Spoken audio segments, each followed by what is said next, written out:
Venus अगर किसी का पुनर्वसु नक्षत्र में होगा तो किस तरह के आपके नेचर, आपके ट्रेड्स रह सकते हैं, और सिग्निफिकेंस में रिलेटेड हम ये भी बात करेंगे। अगर आपका वीनस पुनर्वसु में है, दैट मीन्स कि आपके स्पाउस के क्या प्रोफेशन होंगे, किस तरह से वो दिखते हैं, और क्या उनके नेचर और एक हैबिट्स हो सकती हैं। तो देखिए, इसके अंदर जो कॉमन ट्रेड्स आते हैं वो जेमिनाई एंड कैंसर दोनों की एनर्जी आती है। तो इसके जो इनिशियल पड़ाव हैं वो जेमिनाई के अंदर आते हैं और लेटर जो है वो कैंसेरियन एनर्जी के अंदर आते हैं। दैट मीन्स कि दोनों का इम्पैक्ट होने के चांसेस है इसमें। कुछ की वर्ड्स जो स्क्रिप्चर्स में है वो मैं आपके लिए कुछ एक शॉर्ट लिस्ट करके लाया हूँ, तो वो आपको बता देता हूँ कि रिटर्न ऑफ लाइट जो एक होता है ना, सूर्य की पहली किरण आती है फिर रिपीटेशन पे डेली आती है, ये कुछ एक अपन अंडरस्टैंडिंग के लिए समझ सकते हैं। दैट मीन्स कि रिपीटेशन ऑफ थिंग्स, एक इनर एनलाइटमेंट हो गया, आपका एबिलिटी टू बाउंस बैक हो गया कि रिपीट पे क्या चीज़ हो सकती है, इससे लाइट का रिटर्न होता है।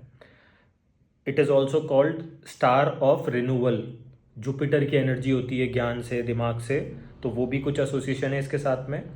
और जो इसके साथ में एसोसिएटेड वर्ड्स यूज़ करे गए हैं वो हो गए, जैसे आपका देवगना हो गया, नॉर्थ डायरेक्शन हो गया, जुपिटर एक रूलिंग प्लैनेट हो गया, वो एनर्जी यहाँ पे देखी जा सकती है। एनिमल सिंबल हो गया फीमेल कैट, और बैम्बू एक तरह से ट्री और प्लांट की अगर मैं बात करूँ वो हो गया। सीन डक जो होती है हमारी, उसको इसके साथ एसोसिएट किया गया है।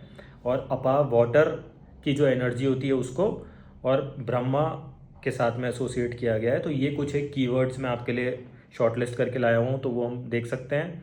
अब हम समझें कि पुनर्वसु का क्या मीनिंग है इसका, अगर संधि विच्छेद करके हम बात करें।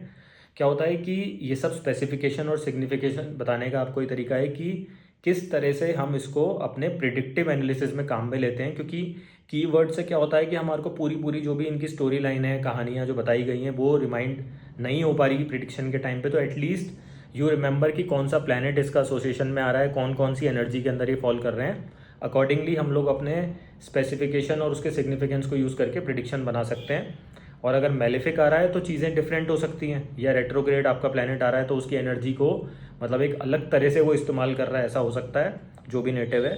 तो coming back to the topic कि पुनर्वसु की बात करें तो पुनः, पुनः मीन्स अगेन, बाउंस बैक। तो इस केस में क्या हो रहा है, प्यूरिफाइंग अगेन, एक क्लीन तरीका से उसको प्यूरिफाई करना, उस चीज़ के लिए देखेंगे पुनः। क्योंकि पुनः का नहीं होता अपन पुनः इस काम को बार बार करना जैसे हम बोलते हैं, तो वो यहाँ से एसोसिएटेड है, उससे हम समझ सकते हैं। वसु मीन्स कि बसना, मतलब रिस्टोर करना। अगर मान लीजिए एग्जाम्पल के तौर पे बताऊं, अगर इसको वीनस के साथ रिलेट करें, दैट मीन्स कि आपकी लाइफ में कितने भी वर्स्ट कंडीशन आ जाए, कितने भी ट्रबल में आप होंगे,